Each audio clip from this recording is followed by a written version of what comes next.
ég hef séð börn byrja á ADHD-lyfjum sem að líður skelfilega illa og það bara eins og að gefa þyrstum manni vasklas. Já.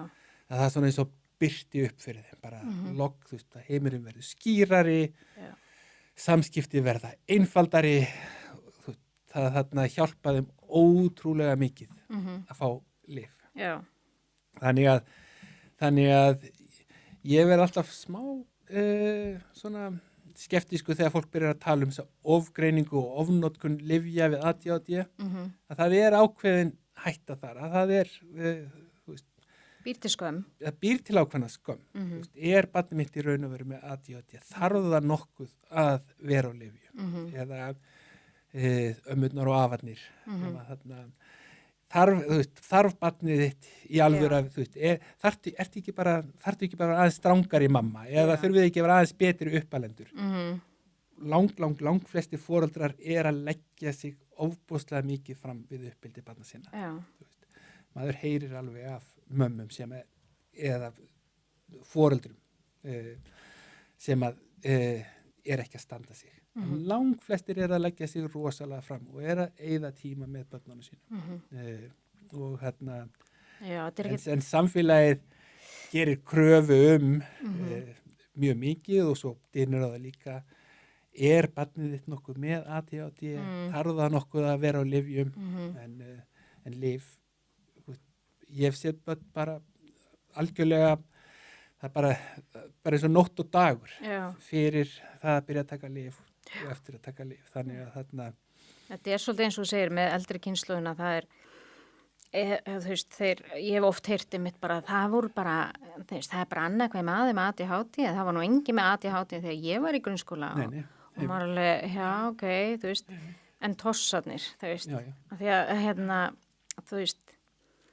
ég greind með ADHD, 30, sko. Og það var bara einhvern veginn, að því ég gæti alltaf lært, ég var alltaf með 8 og 9 í öllu, sko, að því að ég svona bara var rosa fókusir á og mér varst gaman að læra, en þess vegna hélt ég ekki að ég væri með þetta, en þú veist, það margt annað. Og líka það, þú ert náttúrulega alin upp, nú veit ég ekki hvað áhorfendur vita mikið þitt uppeldi, en þú ert náttúrulega alin upp á hjara veraldar. Já, og bara í aðstæðum þar sem að sko eiginlega príma fyrir ADHD börn, bæði yfir þetta umhverfi í kringu þig sem að þarna bara náttúrulega frábært, en líka það ekki sjónvarp og það ekki önnur börn úti og þú veist það trufla þig, þú ert með foreldræðina sem geta aðstofað þig, bæði svona sterkir og góði foreldrar og þannig að ef þú hefðir verið í dag með samfélagsmiðla og krakka í næsta húsi eða á stigaganginum og þú veist, allt í gangi og það eru fimleikar og fótbolti og allt sko, það hefði kannski verið miklu flóknara fyrir foreldraðin að ala þig upp og það hefði verið erfiðara fyrir það að fá 8 og 9, skilur. Já, þetta er góður punktur, já, ég veit mitt.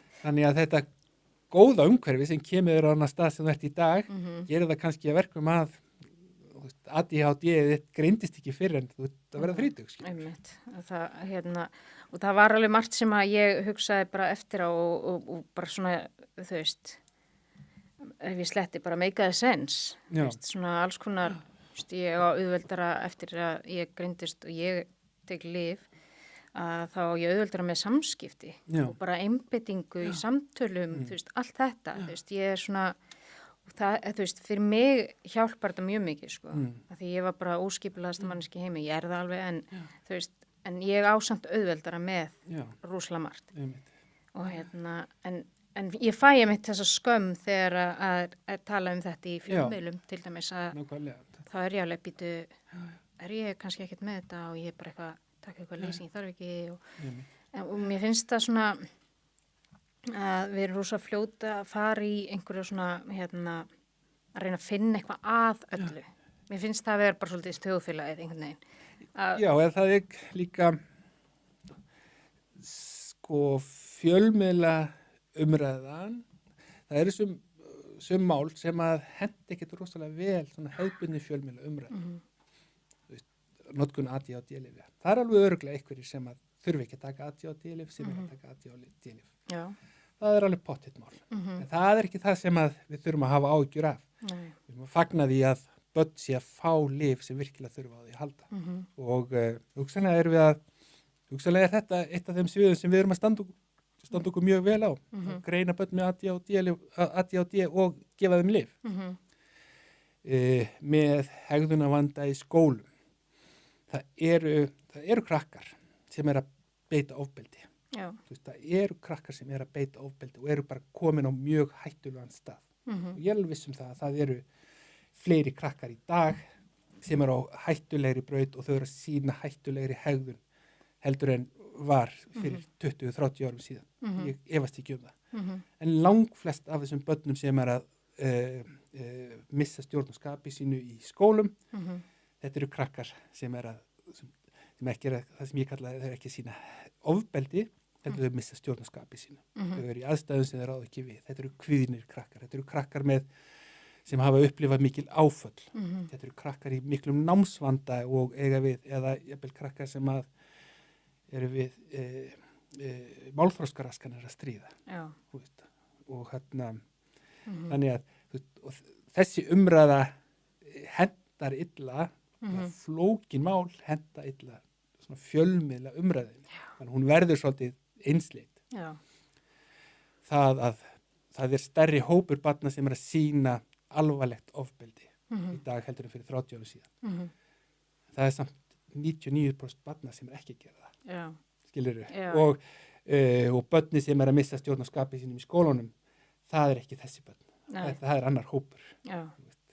Börni sem eru komin er svona leiðast út í gengjastarfsemi, fann að bera vopn og annað slíkt. Oft, ég er ekki að segja alltaf, en oft á tíðum er þetta börn sem að annarkvort mæti ekki í skólan eða er ekki endilega til vandræði í skólanum. Það er bara staðu sem þau hanga á fram yfir hádegi og svo fara þau að gera eitthvað af sér. Þau eru búin þar.